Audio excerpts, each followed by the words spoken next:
Hey everyone, Eric Watson here, freelance writer, player of games, writer of words, recorder of videos, and tabletop role-playing aficionado. Welcome to another Roll20 review, my written and video review series where I take a look at the marketplace section of online role-playing website Roll20.net. This video I'll be reviewing Baldur's Gate: Descent into Avernus, designed by Wizards of the Coast and adapted by Roll20.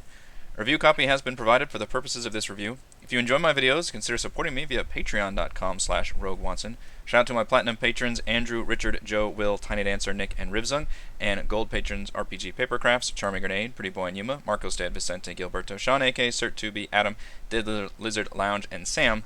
Thank you all very much for your support.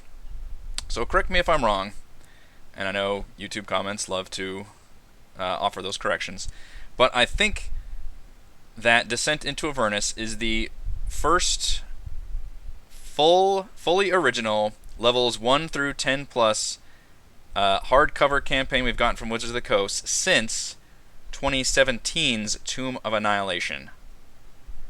I believe because we had, Ghosts of Saltmarsh, which was kind of like Tales from the Yawning Portal, just kind of a collection of older adventures. We had, Ravnica.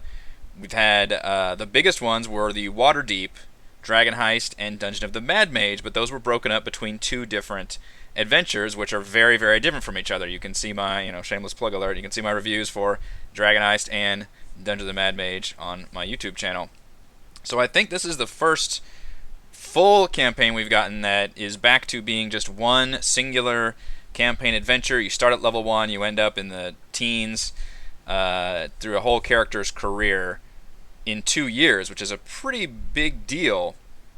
For some reason, they kept the city adventure naming scheme. I don't know if there's going to be other Baldur's Gate adventures, and it makes even less sense here because Baldur's Gate only factors into the adventures divided up into 5 parts, and I'll go through the breakdown in a second. Baldur's Gate only is a fraction of that because obviously we're going to hell in this adventure. Is the setting, the first layer of hell, of the 9 layers of hell, Avernus, which is where you have to start if you're going to hell.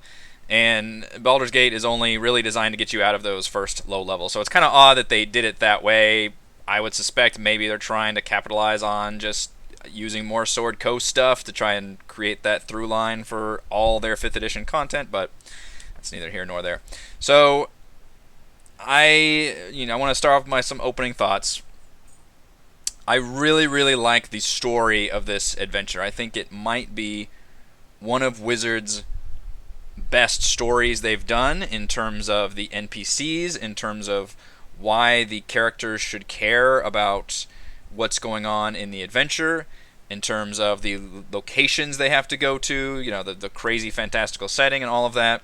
The ending is very, very cool. It has multiple things that can happen depending on what the players did. It really feels like their actions have consequences and influenced how things have ended, including multiple different parameters that can be filled out, mainly based on the fate of this central figure you can see on the cover here, which is Zariel, the fallen angel. So it's really cool from a story standpoint. From a mechanical standpoint, I think it's pretty good too. The Infernal War Machines are really fun. There's a whole Mad Max theme with going through hell on these giant machines that run on souls, and that's really cool. From a dungeon crawling map standpoint, it's atrocious, and for 2 reasons. One, there's just not a whole lot of dungeons in general, and I am somebody who likes dungeons, and hey, it's in the name, Dungeons & Dragons. This is probably the least dungeony and the least dragony adventure they've ever put out in 5th edition, most likely. And the other caveat is the Dice and Logo style maps. If you have seen my Waterdeep reviews, then you know how I feel about them, which is not very good. I'm very, very...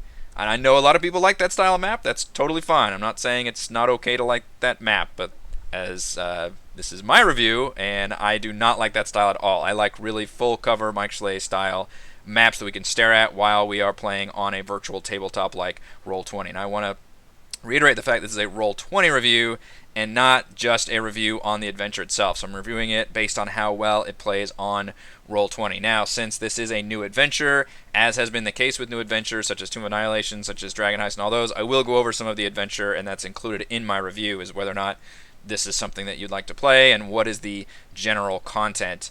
But map-wise, I continue to be disappointed and frankly worried that Wizards continues to go in this direction for its maps. I don't know what the best solution to that. Well, my solution would be that you get the best of both worlds. They have those kind of maps for people that like those, that are just theater of the mind, or they're easy to print out and hand out. Just kind of a general. If you just need a general, like, I don't want to talk too much crap about the map stocks. I know a lot of people do like that style, but just I can see the appeal in terms of it's easy to give to people and it's easy to write on and all that, and offer like nice full color detail maps for those of us that really like it. It'd be cool if we could commission like official artwork. There are people out there, and bless them for doing that do make these maps unofficially, but that can even slot right into Roll20, so that's nice. But the thing is, if you're purchasing a full $50 bundle on Roll20, you really don't want to have to turn around and have to do all this extra work to put in maps. You want all of that stuff to be in place. So it continues to be a really big bummer. I know I'm going on a rant here about the maps, but the maps are such a big part of Roll20 that is a major factor. So as much as I really do like this story way better than Dragon Heist and Dungeons of the Mad Mage, this is a really great return to form story. I think the story is actually better than Tomb of Annihilation, like all of those. One of their best stories. But it is a huge bummer that the maps continue to be disappointing in the same way that I was disappointed in Mad Mage and Dragon Heist. Although this one is much less reliant on its maps is the other interesting factor. So let's go into what exactly you all get with the $49.95 Baldur's Gate Descent into Avernus Roll20 pack. So it's a full level 1 to 13 campaign adventure divided into 5 parts. Journal is all there and organized. 18 battle maps, all of them 5-foot square. Thank you so much, Wizards, for finally getting your shit together on that. You designed D&D to work with 5-foot battle maps, and yet for years we didn't actually get a lot of 5-foot square battle maps properly until around the time of Tomb of Annihilation. Then they finally started making them more about 5-foot square battle maps. So every single battle map is already the proper size, which is thank you. With tokens already in place and dynamic lighting in Roll20. Dynamic lighting, of course, does require the paid subscription. We also get 9 non-gridded city and overland maps, which is quite a bit. There's a lot of really cool regional maps here. The Avernus map alone is amazing. 1 blank random battle map, which Roll20 standard provides with everything. It's just kind of literally like a sepia tone parchment page. You can just throw whatever tokens on there. An alphabetized token page, an alternate landing page featuring the alternate cover art. I think this is the first time Roll20 has done that. I have reviewed every single one of their modules. I think it's the first time they've actually included the alternate cover art there, so just in case you really like that. In fact, I can switch over and show you in a second because I think it's really cool. There it is. It's actually slightly larger, isn't it? There we go. We get over 170 monster stat sheets with matching tokens and handouts. That's a pretty good amount. Not actually as much as, say, something like Mad Mage, which is, obviously nothing but dungeon crawls. But that's certainly enough for a campaign.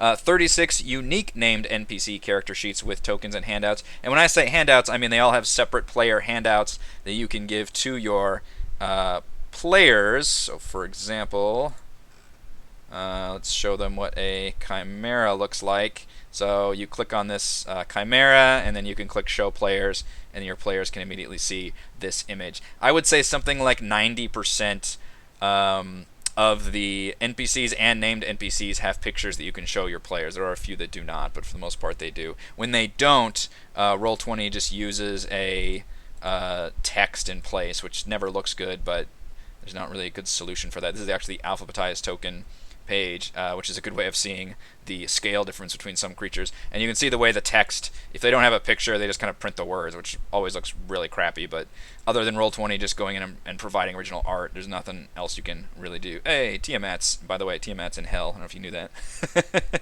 You may actually, I don't think you actually meet Tiamat, but you can actually enlist her aid, which is pretty awesome.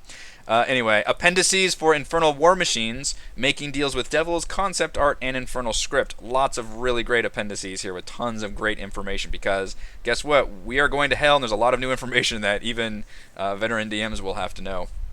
48 magic item handouts, 21 of which have pictures. So these are actual text handouts you can share with your players that have all the information on them, about half of which have pictures. 15 unique character backgrounds tied to Baldur's Gate. So backgrounds when you're creating your character. They are like folk hero, and here they are: guild artisan, hermit, noble. One of them, new one is faceless, which basically means you're like Batman. Your ability, you're like a vigilante, a superhero. You're not necessarily a superhero, but you've got an alternate identity that you can then do things in, and then take this mask off or on, and then become this other persona. So that's a really cool thing to see. Oddly enough, they are all tied to Baldur's Gate, which makes sense initially because the adventure starts in Baldur's Gate, but then, as I said, Baldur's Gate actually doesn't factor into the overarching story that much. So I think to make characters actually care, you would actually want them to be from the city that is actually dragged to hell, which is Elturel. So I have mixed feelings about that, but I do like that all these that we do get new backgrounds specifically tied to the adventure, which is something I think they've been doing since Tomb of Annihilation, or maybe even earlier than that. We also get, with Roll20, over 50 rollable macro tables for random encounters, madness, etc. So macro tables, which are here, are a bunch of tables that are literally all set up with everything, like, you'd see like a D10 or a D20 or a D100 table in the book. These are already put into place, so all you have to do is hit the roll button, and it will automatically generate whatever you need. So, for example, for that D100 trinket table, which I believe is in the player's handbook, you can just hit the roll button, and it just appears right here in the general chat. So there are, let's see what I say, over 50 of these. And they could be like random encounters. They can be, here's how a person reacts. Here's a madness table for if this happens. It just, in the text it'll say, just anytime you see a D4, D6, D10 table, whatever, there's a chance to roll it here digitally in Roll20, which I think is really cool, especially assuming you want to have that roll be public. The way they are organized, if I did have one wish list, I've got a lot of wish lists for Roll20, but one of them would be if this were like a collapsible table or some way to organize this a little bit better, because as it is, this is just a big whole scroll bar, and you can ignore these. It's just rollable tokens, which have to appear, unfortunately, on the same list as the tables. The way they've organized here is by title. So, for example, random encounter tables in caps is 0. There's no actual thing to roll here. This just shows you what all the random encounters are, and then you go all the way to the next all caps one, which is here, specific random tables, and that becomes another section. So they're sectioned off by that, but that's not very easy to see these. And I wish this was a better way of organizing it when you have this many rollable tables. So it's cool to see this many, but it'd be nice if Roll20 in the future could offer some kind of organization for when the tables do get this crazy long. You also get the Baldur's Gate Gazetteer, which includes all the history, lore, and information for Baldur's Gate, which, again, is awesome. It's really cool. There's a lot of great information in there. It's fun to read. But Baldur's Gate only is in the very first. It's only in 1/5 of the adventure. It's like if Tomb of Annihilation was like Port Nyanzaru : Tomb of Annihilation, and those of you that know about that adventure knows only a small fraction of the adventure takes place in Port Nyanzaru. So I don't know. This part's weird to me, but it's cool information. It's really nice to have it, and you could, in theory, similar to Waterdeep Dragon Heist, you could stretch this out to a full campaign if you wanted to, but as written, as in the adventure, Baldur's Gate is only 1/5 of the actual campaign, and then once they leave Baldur's Gate, you don't have to give two craps about Baldur's Gate after that. You're done. You're done with that. Finally, you get supplemental rules from the Player's Handbook and Dungeon Master's Guide. So there's a whole section of kind of an appendix-like section that's just got all these supplemental rules: exhaustion, charms, artifacts, madness, anything that would basically come up in the adventure. Is there. So there's a lot of good, solid content that you get there. Infernal Script, Infernal War Machine information. It's a really good appendix. So I'm not going to go piece by piece through this adventure. I will mention that there are 18 maps included. We're going to show you the maps in a second. Which is actually, I looked it up, it's the same number of maps found in Princes of the Apocalypse in terms of just the battle maps. However, Princes of the Apocalypse, almost every single map is like a huge dungeon crawl. This is not the case here. Very, very few of these maps are full-on dungeon crawls. In fact, at least one of these areas, the cathedral here at Elturel, is broken up into multiple maps. And a lot of these areas, for example, the Grand Cemetery is basically, I'll have to zoom in a little bit, just one area. So I mean, they are still maps, but they're not really full-on dungeon crawls, and that's really, it's hard to put that as a con because that's kind of as designed by the adventure. It's almost the antithesis of Dungeon of the Mad Mage, whereas that one is nothing but dungeon crawls and a mega Diablo style deeper and deeper dungeon. This one is almost no dungeon crawls. There's one like traditional dungeon crawl early on in part 1 when you're doing your tier 1 stuff and you're essentially just trying to get to level 5 as quick as possible. It's very similar to Storm King's Thunder in that way, where the bulk of the adventure and story is not meant for tier 1 play, so you just have to get the characters out of those low levels as quickly as possible, hopefully still seeding in the stories and the information they need to know and learn. It's fine. It's not bad, but it doesn't have a whole lot to do with the actual Avernus plot. They don't learn about that until like at the end of part 1. So it's an interesting introduction that just feels a little bit cut off from the rest of the adventure. You can see here's one of the non-gridded maps, which are really, really good. I love this map. I love this art style. It's unfortunate this does not. This kind of style was not used for the actual battle maps, but and by the way, these are on the GM layer. With a lot of time when Roll20 does these regional maps, as well as any battle map that has hidden information, but this one especially, you can go in if you wanted to hide this information for whatever reason, or you can show it by going to the token layer and having it show up there. So that's always it's always nice to see. Random battle map. If you want to see what that looks like, just blank sepia tone kind of parchment paper. You'll probably end up getting a lot of use out of this because, as I said, there's not a whole lot of maps for a whole lot of the areas. I mean, Baldur's Gate is still fun. It's fun to go to the Elfsong Tavern. I actually like the detail in this map. This is actually probably one of my favorite maps because it actually shows like tables and chairs and things. It's not just empty squares, which a lot of this map style tends to do, which I don't like. But you can see, especially with the juxtaposition of the really nice full color tokens, which are here, onto a black and white plain style map, just kind of exacerbates the problem. It looks even worse. And it's not that I don't like having the color tokens. I do. I don't like having the black and white map. I think that does not look good. Let's see. Do these have light? No, they don't. So if we would bring our test character here, Testicles, and we're going to have to give Testicles some dark vision. So you can see how the dynamic lighting is already in place here. That's what the actual character sees. And if I go to the dynamic lighting layer, you can see how it's already drawn up. So that is awesome, and that's how all these maps are done. But again, if you don't like the way the maps look, you're going to have to make your own maps, redo maps, or find a map that you can throw on top of there. The most traditional dungeon crawl, and by traditional I mean just a big dungeon crawl where you go room to room and there's stuff that happens, is this dungeon, what is this one called? Dungeon of the Dead 3, I think, which they are going underground in Baldur's Gate, investigating this series of dead cultists based on the 3 evil gods, Baal and Morkel, or I don't know, I forget. Myrkul, sorry, the god of death, I think. This one is actually a really cool looking map, and it's a neat map concept. I like the way the water looks here. I mean, obviously I don't like the fact that it's not colored at all, and there's just not too much detail here, but at least the water looks better than it did in Dungeon of the Mad Mage.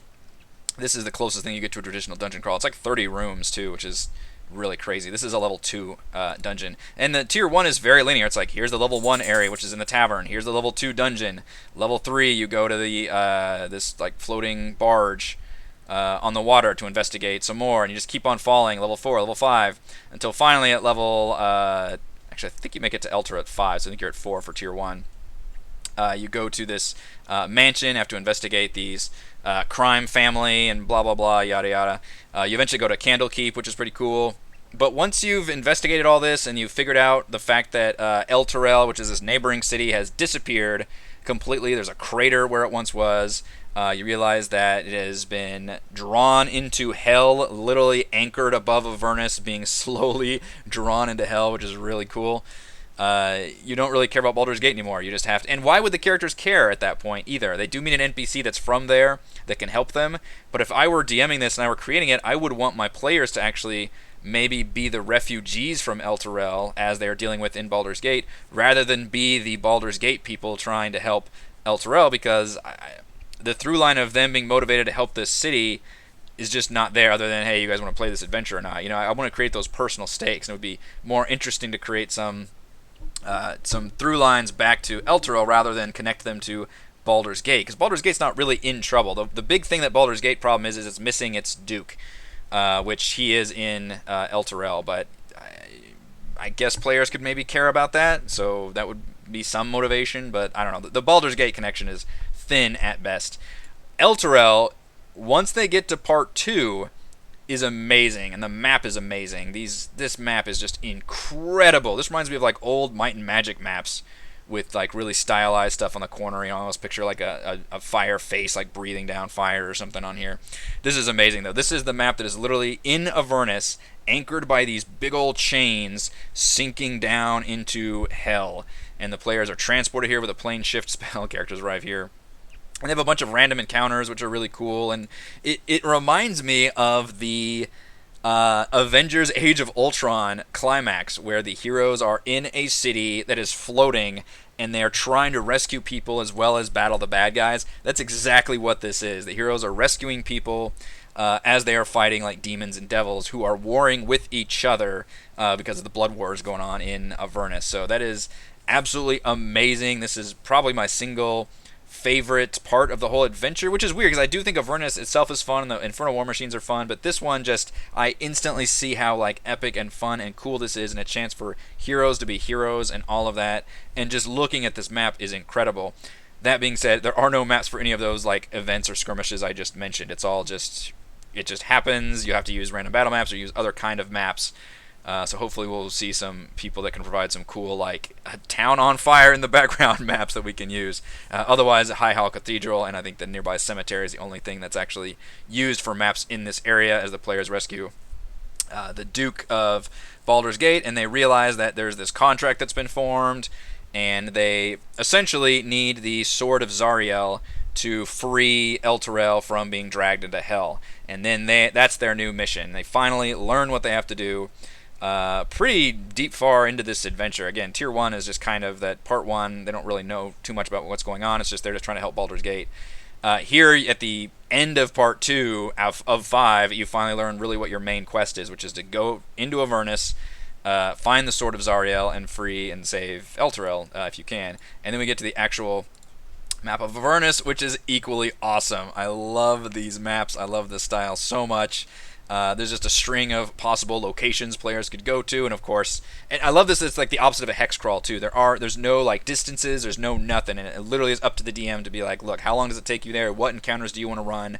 Don't worry about any of that because it's hell. It's malleable, like it's shifting completely. It even mentions there's a rule where if you try to map Avernus, you have to roll against madness saves because you will go insane. Just a really really fun map. It's cool. I can definitely see us leaving, the map that everybody sees on this map for good chunks of the adventure because it's such a good map, and then going into the individual battle scene, the individual battle maps as we need them. So that's a really cool map, and this represents basically all of part 3, because basically, part 4 is basically one dungeon, and then part 5 is just the return to Elturel. So part 3 is probably the majority of the adventure, and I think it's level, I want to say 7 to 10, let's see. So part 2 was, I believe, 5, 6, and 7. Part 3, just to kind of lay out the leveling stuff, is, 7 to 10. So a good chunk of the, so you don't even actually get to Avernus to level 7. But I think there is a good chunk of the adventure that is actually solidly Tier 2 and late Tier 2, which is cool to see. I think that's the opposite of, obviously Dragon Heist was all Tier 1. Tomb of Annihilation is odd, but it's very much mostly Tier 1, and then at the very end it's suddenly Tier 2 and early Tier 3.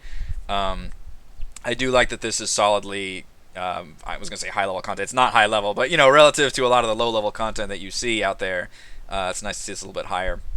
There is a fork in the road that players can take, metaphorically and literally, where you can choose to go down 2 different paths to do the rest of part 3, which is interesting, and I like the way that this is done. Unlike Dragon Heist, which had 4 basically completely different villains and stories and ways to run the adventure that was, frankly, would have been, I didn't run Dragon Heist, but I just reviewed it, looked like it would have been an absolute nightmare for DMs to run, and the only correct way to do it would have been to just, for the DM to basically choose what, unless you have like a month between sessions, on like what you want to end up running. I don't like the whole like, oh, it's replayable. I'm not going to replay a D&D adventure. These things take, a year to play. That's not something I'm going to replay. I'm just going to play another adventure. I think this is a good solution. So to give people the option and to have those choices and options mean something, players can take completely different paths on getting to the Sword of Zariel. The first half is the same, so Fort Knucklebone with Mad Maggie, and the Hellwasp Nest. Those are locations that are the same for everybody. And then once they finally know the location, or they need to know where to go to the location, they can either go down the path of demons or the path of devils. And both of them are different. They both offer a lot of locations. Neither of them are very much involved with dungeon crawls or anything. It's a lot of like just meeting really quirky, fun NPCs and dealing with them. So I think that's a good solution for giving players that choice in terms of a mutually exclusive choice, really, to where if we go this path, we're explicitly not doing this path. I like that it's just like one half of one part rather than like here's a full-on branch for the entire story. So I do like the way that is done. Once they do find the sword, which by the way, only sword is a thing. I mean, it is kind of a MacGuffin, but also somebody can attune to it. And if they attune to it, they become basically a high-level paladin at that point. They sprout wings, like it's the whole shebang. They become essentially like a demigod angel, which is pretty crazy. In part 4, you don't get the sword until part 4. There's a really neat thing too, where the adventure through several times does like a dreamscape thing. So like you go into somebody's dreams and you actually experience adventure in there. Once with a companion that joins you, which is this weird golden flying elephant that was Zariel's companion. She is supposed to be a companion that stays with the players for the majority of the adventure, and you can go into her dreamscape as she remembers more memories and can tell the players about more things that happen. There's a really cool backstory involved with the fallen angel and how she pledged herself to Asmodeus to become an archdevil, and she is the current ruler of Avernus, whereas she was once a killer of demons. All of that backstory is really, really cool, and you learn that throughout the course of the adventure through this Lulu is the name of the flying elephant character. So that's been really cool. I like the way that these dreamscapes are done. It's a neat idea. It lets you relive it turns what would be a cutscene into like an interactive adventure almost. And that's also what it does when you pick up the sword. You also get to relive Zariel's moments of essentially her fall, which is awesome. That is a really cool storytelling way to do it. And get the players invested in the character and invested in everything they see. And I mean, they could die for real in the dreamscape, so that's really cool to see. And then the results of that, you can go. The climax is going to Zariel, and you can present her with a sword. There's a really cool sequence of events where you have to roll a really high charisma check. But if you've got certain allies with you, they can lower that check, and you can either convince Zariel to, I still see good in you, classic Star Wars Vader thing. Or she might just reject that completely and become full-on evil and renounce the last of any kind of angelic blood she's got. And there's multiple steps to this conclusion to where whether or not you have Zariel's help, or you can enlist other demons' helps to then rule Avernus in her stead, or you've got her with you to help sever the chains, or maybe you've got other demons that can sever the chains. Maybe you talked with Arkan the Cruel, who can summon Tiamat, and Tiamat can sever the chains of, by the chains I mean the things hooking Elturel into Avernus. There's so many different outcomes, and it's really cool that the adventure has seemingly written in rules for all of those various outcomes, which is absolutely amazing. Unfortunately, none of those have a map. The end game just takes place in Elturel, none of which has its own battle map, which is kind of the problem when you're telling. It's the biggest problem with D&D is how do you tell good stories but also have maps, because in order to have a map, you need to know beforehand this is where this is going to take place. But a good story with players would be a lot more malleable than that. And I realize that's a really difficult thing to do, and that's why Theater of the Mind can work very well, is because, this way we can just battle wherever it happens and not have to have this big nice map that we might not even know we're going to use. So there's not like, it doesn't end like a traditional boss battle video game thing where it's like, here's the boss chamber where you fight Il Imareth or whatever the boss is.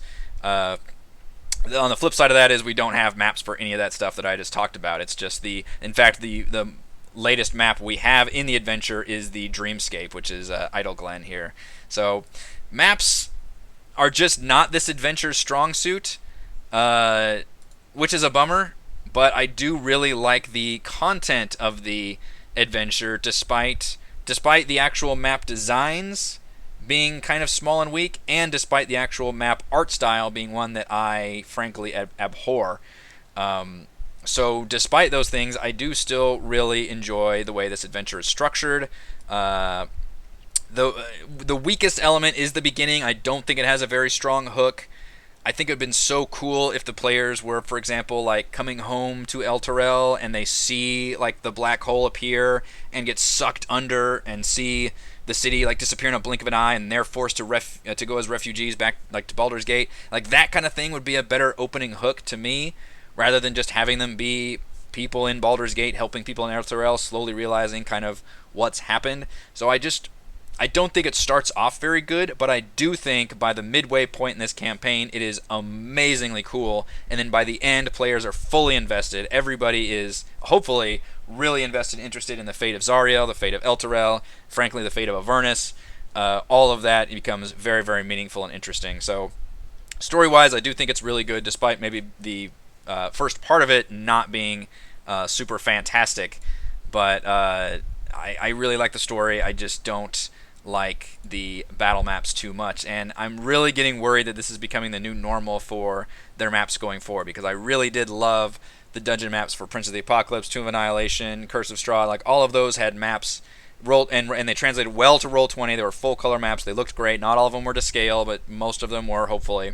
And now between Waterdeep Dragon Heist and Dungeons of the Mad Mage and now this one, I'm worried that we're now going in a completely different direction of like the maps don't matter as much.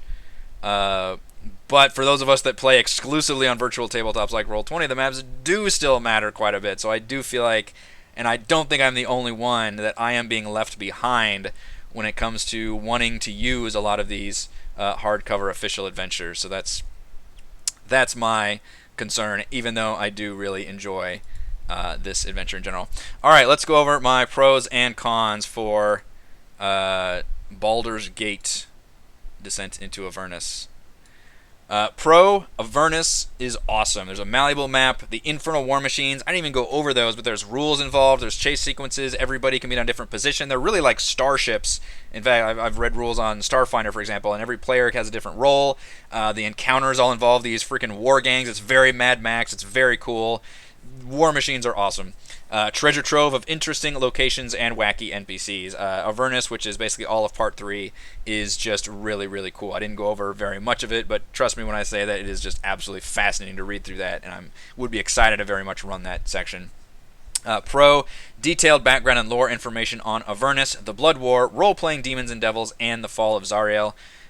Just fantastic appendices, all the information you could possibly want, which is good because, for example, as somebody that's not very steeped in Dungeons & Dragons lore, I didn't know much about the Blood War or Avernus or Zariel or any of that, so that's very cool to get all that information. And not only is it just good background information, it's actually, especially with Zariel stuff, 100% relevant to the plot that you are running, so that is good information. Pro, it's got an engaging story with meaningful choices and consequences and a satisfying multi-part conclusion. Descent to Avernus is an awesome, awesome story. It is, in a lot of ways, the opposite of Dungeon of the Mad Mage. Dungeon of the Mad Mage had a very poor, crappy story, but really cool dungeons. Descent to Avernus has a very cool, awesome story, but very poor dungeons. Final pro, I just wrote Infernal War Machines and exclamation points because I think they're awesome, but I already kind of ranted about them. So Infernal War Machines, very cool. Cons, you already know what I'm going to say. Dice and Logos maps, I don't like them. I've never liked them. I don't like seeing them in a virtual tabletop. I don't like seeing them in official Wizards of the Coast adventures. It frankly bums me out to the point of not wanting to run adventures when I see them. It's to that level, and it's a huge, huge bummer. If you like them, totally fine. that means this adventure is absolutely a sell. If you don't like them, there's a major, major caveat that it uses those maps exclusively. But it is, for adventure-wise, less map heavy than, say, Dungeon of the Mad Mage, which is nothing but dungeon crawling through maps, so I will say that. The other con, I've again mentioned this several times, the actual Baldur's Gate part, the city, is only in that first part, and it's really only designed to get the players out of those low levels as quick as possible. It's not necessarily a bad section, although, as I mentioned, I don't think it's a particularly interesting hook, but I just don't think it connects very well to the rest of the adventure, to the actual Avernus stuff. They basically just find a kind of MacGuffin item that kind of leads them on a trail to discovering what happened.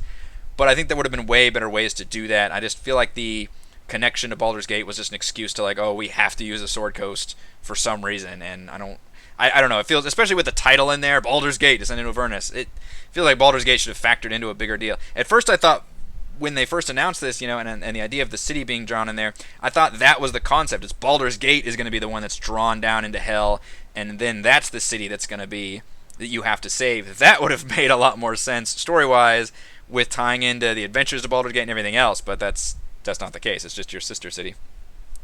Final verdict. What Baldur's Gate Descent into Avernus lacks in dungeon crawls and full-color maps, it makes up for with an engaging story, memorable NPCs, and a fantastical setting. Thank you to everyone for watching this video review. You can see my written review at RogueWatson.com. You can support my work at Patreon.com/RogueWatson, and you can follow our own D&D adventures here on my YouTube channel. Thank you.